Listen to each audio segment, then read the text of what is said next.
ಅಪ್ಪರೇ ಸ್ವಲ್ಪ ನಿಮ್ ಪಾದಯಾತ್ರೆ ಹೆಂಗ್ ಮಾಡ್ತೀರಿ? ನಾನಂದ್ಯ ಮಳೆ ಎಲ್ಲೇನ ಇರ್ಲಿ ಹೆಂಗನ ಇರ್ಲಿ ನಮ್ ಪಾದಯಾತ್ರೆ ಮಾಡ್ಲಾಕತ್ತಂದ್ರ ನಮಗೇನ್ ಮಳೆ ಹತ್ತಂಗಿಲ್ಲ. ಯಾಕಂದ್ರೆ ವಿಶ್ವರಾತ್ರಿನಲ್ಲಿ ನಾ ಬೇಡ್ಕೊಂಡಿನಿ 3 ದಿನ ಮಳೆ ನಮಗ್ ಹತ್ತಬಾರ್ದು ಮತ್ತಂದ್ರು. ಯಪ್ಪ ಮತ್ತೆ ಹೇಳ್ತಿಲ್ಲ ಸೋಮವಾರ ನಂತರ ಅವ್ರ ಇಚ್ಛೆ, ಅದು ನಮ್ಮ ಇಚ್ಛೆ ಅಲ್ಲದು. ನಮಗ ಗುರುವಾರ ಶುಕ್ರವಾರ ಶನಿವಾರ ಆಯ್ತಾರ ಅದು ಮತ್ತೆ ಶಾಸ್ತ್ರಗಳಲ್ಲಿ ಶಾಸ್ತ್ರ ಬರೇ ಆಯ್ತಾರ ಅಂತ 4 ದಿನ ನೀವು ಆಯ್ತಾರ ದಿಕ್ಕಿ ಹೊಡೆದ್ರೆ ಹೆಂಗ್ ಮಾಡಮ್ಮ ಅಂತ ಕೇಳಿದ್ವಿ. ನಾನು ಪಟ್ನೆ ಬಾಯಿಗೆ ಬಂದ್ಬಿಡ್ತು. ಯಪ್ಪ ಗುರುವಾರ ಹೊಂಟೀನಿ, ಒಂದು 3 ದಿನ ಮಳೆ ಇರಬಾರ್ದು ಅಂತ ಅಂದಿನಿ. ಮತ್ತೆ ನಾವು 3 ದಿನ ಅಂದಿನಿ. ಅವ ಪಟ್ನಿ ಅಂತ ಇಲ್ರಿಯಪ್ಪ ಎಲ್ಲ ನೀವೇ ಅಲ್ಲ ಅನ್ನಕತ್ತಿರಲ್ಲ, ಇನ್ನೊಂದು ದಿವ್ಸ ಸ್ವಲ್ಪ ಎಕ್ಸ್ಟೆನ್ಷನ್ ಹೆಚ್ಚಿಗೆ ಮಾಡ್ರೆ ನಡೀತದ ಅಂತ ಹೇಳಿದ್ರು ಶಾಸ್ತ್ರ.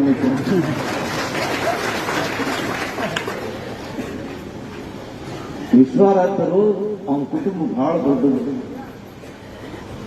ಯಾಕಂತಂದ್ರೆ ಇವತ್ತು ಒಂದೊಂದು ಮಠದಲ್ಲಿ ಒಂದೊಂದು ಮಂದಿರದಲ್ಲಿ ಆಯಾ ಸಮಾಜ ಸಮೂಹದರು ಹೋಗ್ತಾರಂತ ಕೇಳ್ತೇವೆ ನಾವು. ಅದು ಅವ್ರ ವೈಯಕ್ತಿಕವಾದಂತ ವಿಚಾರ. ಆದ್ರ ಅವಕ ವಿಶ್ವರಾಜ್ಯನ ಮಟ್ಟದಲ್ಲಿ ಏನು ಒಂದು ವ್ಯತಿರಿಕ್ತ ಅದ, ಒಂದು ಪರಿಣಾಮ ಬೇರೆ ಅದ. ಒಂದೊಂದು ಸಮಾಜದವರು ಒಂದೊಂದು ಸಮೂಹದವರು ಒಂದೊಂದು ಮಠಕ್ಕೆ ಹೋಗ್ತಾರ. ಆದ್ರ ಎಲ್ಲಾ ಸಮಾಜ ಎಲ್ಲಾ ಜಾತಿ ನೋಡ್ಬೇಕಂದ್ರೆ ಎಲ್ಲಿ ಹೋಗ್ಬೇಕಂದ್ರೆ ಅತಿ ತುಮಕೂರು ಮಠಕ್ಕೆ ಬಂದ್ರೆ ಎಲ್ಲರೂ ಹೋಗ್ತಾರೆ.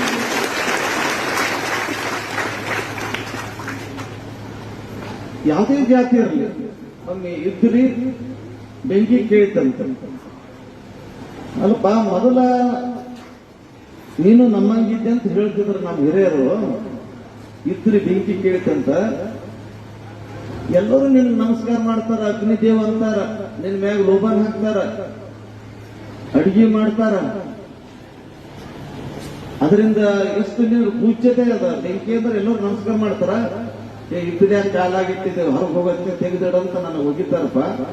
ನನಗೆ ನಿನಗೆ ಇಷ್ಟು ವ್ಯತ್ಯಾಸ ಅದಲ್ಲ, ನಾವು ನೀವು ಹಳಿ ಸಂಬಂಧ ಅಂತ. ಯಾಕೆ ನನಗೆ ಹಿಂಗ್ ಮಾಡ್ತಾರ, ನಿನಗೆ ಹಂಗ್ ಮಾಡ್ತಾರ? ಬೆಂಕಿ ಹೇಳಿತಂತ ಅದೇನು ದೊಡ್ಡ ಮಾತಲ್ಲಪ್ಪ. ಇದ್ಲೆಪ್ಪಣ್ಣ ನೀ ಸ್ವಲ್ಪ ದೊಡ್ಡ ಮನ್ಸು ಮಾಡು. ಏನ್ ಮಾಡಿ? ಏನೂ ಇಲ್ಲ, ನೀವೆಲ್ಲ ಮನ್ಸಿನ ತೆಗಿ, ಕಣ್ಣು ಮುಚ್ಚಿ ನೀ ನನ್ನ ಬಳಿ ಹಾರಿ ಬಿಡು, ನೀನು ನನ್ನಂಗ ಆಗ್ತೀವಿ. ಹಂಗಂಗ ಆಗ್ತಪ್ಪ. ಮತ್ತ ನನಗೇನ್ರ ಆಗ್ತಾನೆ? ಏನ್ ಆಗಂಗಿಲ್ಲ, ಸ್ವಲ್ಪ ಬೆಚ್ಚಗೆ ಆದಂಗ ಆಗ್ತದ. ಇಂದ ನೋಡಿ ನಿನ್ಗೇನು ಯಾರು ಆ ಕಡೆ ಮುಟ್ಲಾರ್ದಂಗ ಇದ್ದೇ ತೆಗಿ ಇದ್ದೇ ತೆಗಿ ಅಂತ ಎತ್ತಿರ್ತಾರ. ಕಪ್ಪ ತೆಗಿ ಅಂತೇಳಿ ನನ್ನಂಗ ಅವ್ರನ್ನೂ ನಿನಗೆ ಆರಾಧನೆ ಮಾಡಕ್ ಶುರು ಮಾಡ್ತಾರ. ಅದಕ್ಕೆ ನೀ ಕಣ್ಣು ಮುಚ್ಚಿ ಹೋಗಿ ನನ್ನ ಹೊಟ್ಟೆಗೆ ಹಾರಿ ಬಿಡು ಅಂತ ತಿಳ್ಕೊಂಡಂದ. ಯಾಕಂದ್ರೆ ನೋಡೋಣ ಹೇಳಕತ್ತಾನ ಭಾಳ ದಿನ ಬರೀ ಇದೆ ಕಟ್ಪಟ್ಟು ನೋಡೋದಂತ ತಿಳ್ಕೊಂಡು ಇದ್ರ ಬೆಂಕಿಯಲ್ಲಿ ಹಾರಿದಾಗ ಸ್ವಲ್ಪ ಹೊತ್ತಾದ ನಂತರ ನೀ ಹೆಂಗಾದಪ್ಪ ಅಂದ್ರ ನಾನ್ ನಿನ್ ಸಂಗಟಕ್ಕಂತ ನಾನು ನಿನ್ನಂಗಾದೆ ಅಂತ ಹೇಳ್ತೇನೆ. ಇವತ್ತು ಯಾವುದೇ ವಿಚಾರಗಳಿಂದ ಬಂದಾಗ ಅಪ್ಪ ವಿಶ್ವರಾಜ ತಂದೆ, ವಿಶ್ವರಾಜ ಮಧ್ಯ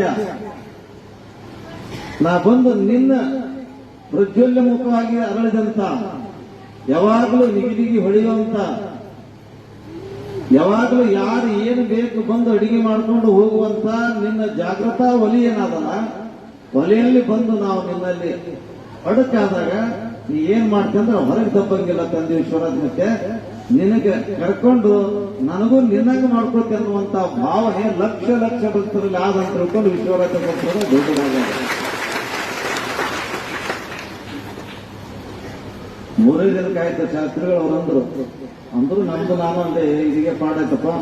ಪುಣ್ಯಾತ್ಮ ಸಕಲಪ್ಪ ಕೂಡ ಸಿಕ್ಕ ವಿಶ್ವರಾಜರಿಗೆ ಇಲ್ಲೇ ಕರ್ಕೊಂಡು ಅಚಾನಕ ತೆಲಂಗಾಣಿಯವರು ಯಾರನ್ನ ಬಂದು ಕರ್ಕೊಂಡು ಹೋಯ್ತು ಹ್ಯಾಂಗ್ ಮಾಡ್ತಿದ್ದರು.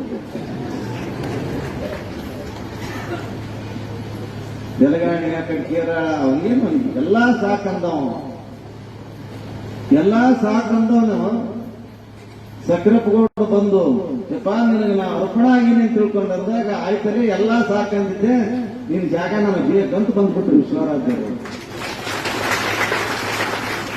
ಅಂಥ ಪುಣ್ಯಾತ್ಮನ ಜಾಗೃತ ಸ್ಥಾನ ಇದು. ಪಾದಯಾತ್ರೆ ಅಂತ ತಿಳ್ಕೊಂಡಂದ್ರೆ ಇದು ಸಾಮಾನ್ಯವಾದಂಥದ್ದಲ್ಲ. ಒಮ್ಮೆ ಪಾದಯಾತ್ರೆ ಇನ್ನೊಂದು 3 ತಿಂಗಳಿತ್ತು. ನಮ್ಮ ಮಠದ ಸದ್ಭಕ್ತ ಶಕ್ತಿನಗರ ತಮ್ಮನಗೌಡ ಮಾತನೂರು ತಮ್ಮನಗೌಡ, ನಾನು ಹುಣಸಿಗೆ ಇದು ಕುರುಸಿ ಜಾತ್ರೆಗೆ ಹೋಗಿದ್ದೆ. ನಾನು ಹುಣಸಿ ಜಾತ್ರೆಗೆ ತೇರು ಉದ್ಘಾಟನೆಗೆ ಹೋಗಿದ್ದೆ. ಅಲ್ಲಿ ಎಲ್ಲರೂ ಬಂದಿದ್ದಾರೆ ಶಕ್ತಿನಗರದವರು. ಯಾಕೆ ತಮ್ಮಣ್ಣ ಬಂದಿಲ್ಲ ಅಂತ ಕೇಳಿದೆ ನಾನು. ರಾಯಚೂರು ಭಾಗಕ್ಕೆ ಆ ಕಡೆ ಈ ಕಡೆ ಹೋದ್ರೆ ಎಲ್ಲರೂ ಕೂಡ್ಕೊಂಡು ಒಂದು ದೊಡ್ಡ ಮಠ, ದೊಡ್ಡ ಮನೆಯಾಗನ ದರ್ಶನಕ್ಕೆ ಇಡ್ತಾರೆ, ಇಲ್ಲ ಒಂದು ಕಲ್ಯಾಣ ಮಂಟಪದಾಗ ಇಡ್ತಾರೆ, ಜಗ್ಗಿ ಮಂದಿ ಬಂದ್ಬಿಡ್ತದ. ಅದು ಪ್ರಸಾದ ವ್ಯವಸ್ಥೆ ಮಾತ್ರ ತಮ್ಮಣ್ಣಗೌಡ ಮನೆಯಾಗ ಆಗ್ಬೇಕಂತ ಅವ್ರವ್ರು ಹೊಸ ಮಂದಿ ಕೂಡ ನಿರ್ಧಾರ ಮಾಡಿರ್ತಾರೆ. ಇಲ್ಲಪ್ಪ ತಮ್ಮಣ್ಣಗೌಡ ಸ್ವಲ್ಪ ಬರಂಗಿಲ್ಲ, ಬಹಳ ತ್ರಾಸ ನಡೆದದ. ಅಲ್ಲೂ ಮನೇನೆ ಬಂದಿದ್ದ, ಮನೆ ಬಂದಿಲ್ಲ. ಅದು ಹೆಣ್ಮಕ್ಳಿಗೆ ಒಟ್ಟ ಬೆನ್ನು ನೋಡ್ಕೊಂಡು ಬಂದಾರ ಅವರು.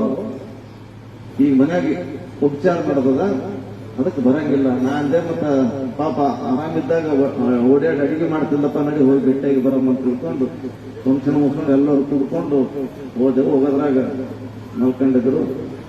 ಬ್ಯಾಸಿಗೆ ದಿವಸನಾಗ ಆ ಕಾರ್ಯಕ್ರಮ ಇತ್ತು. ಮುಂದೆ ಈ ಶ್ರಾವಣ ಕಾರ್ಯಕ್ರಮ ಪಾದಯಾತ್ರೆ ನಡೀತಿತ್ತು. ಯಾಕೋ ಆರಾಮಿಲ್ಲ ಯಪ್ಪ ಹಿಂಗೀನಿ ಅಂತ ತಿಳ್ಕೊಂಡು ಅಲ್ಲೇ ಹೊಳ್ಳಾಡ್ಬೇಡ ಅಂದ್ರೆ ಡಾಕ್ಟರ್ ಅಂತ ಹೇಳಿದ್ರು. ಮಗುವ್ರ ಆಧಾರ್ ಚೀಟ್ ಕಿಸ್ತಂತ ಹೇಳಿದ ಆಧಾರ್ ಹಚ್ಚಿ ಲೇ ತಗೋಣ ಅಂದ್. ಯಾಕಂತ ಈ ಗಾಡಿ ಪಾದಯಾತ್ರೆ ಕರ್ಕೊಂಡ್ ಬರ್ಬೇಕು ನೋಡ್ಲಿ ಅಂತಂದೆ ನಾನು. ಅಪ್ಪ ಸುಮ್ಮಂತ ನಗಲಕತ್ತಿ. ಏಯಪ್ಪ ಇದು ಕೆಳಗೆ ಇಡ್ಬೇಡಂದ. ಹಾಸ್ಪಿಟ್ಲಕ್ಕೆ ಹೋಗಿ ಬಂದ ನಂತರ ನಾನೇ ಈಗ ಓಟು ಇಡೋದು ಮಾಡಕತ್ತೀನಿ, ನಾನೇ ಉಪಚಾರ ಮಾಡಕತ್ತೀನಿ.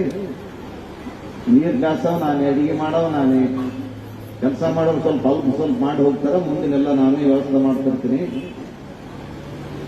ಲೇ ತಮ್ಮಣ್ಣ ನಿನಗೂ ಅನುಮಾನ ಅದಲ್ಲೇನ, ಹೀಗಾಗಿ ಆಕಿನ ಕೈಲಿ ಹಗೂರು ನಮಸ್ಕಾರ ಮಾಡಿಸು, ಪಾದ ಅಲ್ಲಿಗೆ ಇಳಿಸ್ತೀನಿ, ಪಾದಯಾತ್ರೆ ಮಾತ್ರ ಬಿಡ್ಬಾರ್ದು ನೋಡ್ಲಿ ಅಂದೆ ನಾನು. ಆಯ್ತಂತ ತಿಳ್ಕೊಂಡು ತಯಾರಾದ್ರು. ತಯಾರಾಗಿ ಒಂದು ಸ್ವಲ್ಪ ದಿವಸ ನಂತರ ಅವ್ರು ತವ್ರ ಮನೆಯವ್ರು ಬಂದಿರ್ತೀನಿ. ಪಾದಯಾತ್ರೆ ತಯಾರಾಗಿತ್ತು, ಒಬ್ರಿಗವ್ರು ಮಾತಾಡ್ಸ್ಕೊಂಡು ಬರುವಂತ ಸಂದರ್ಭದಲ್ಲಿ ಅದೇ ನೌಲ್ ಕಲ್ಬಲ್ಲಿ ಯಾವ್ದೋ ಒಂದು ದೂರ ಚಾಗಿ ಬಾವಿ, ಆ ಚಾಗಿ ಬಾವಿನವ್ರು ಬಂದು ನೋಡಿದ್ರಂತ. ನೋಡಿ ಯಾಕವ ಏನಿಲ್ಲಪ್ಪ ಅಪ್ಪರ ನಿಮ್ಮ ಪಾದ, ಅವ್ರು ಶರಣರು ಹಂಗೆ ಅಂತಾರೆ, ಪಾಪ ಬರ್ಲಿ ಹೋಗ್ಲಿ ಆರಾಮಾಗ್ಲಿ ಅಂತ ತಿಳ್ಕೊಂಡು ಅಂತಾರ. ಆಗ್ಲಿ ಅವ್ರ ಆಶೀರ್ವಾದ ಇರಲಿ ಅಂತ ತಿಳ್ಕೊಂಡ, ನೀವು ಹೋಗಕ್ ಮಾಡ್ಬೇಡವ ಹಂಗೆ ಅಂತಾರ ಅಪ್ಪರು ಅಂತ.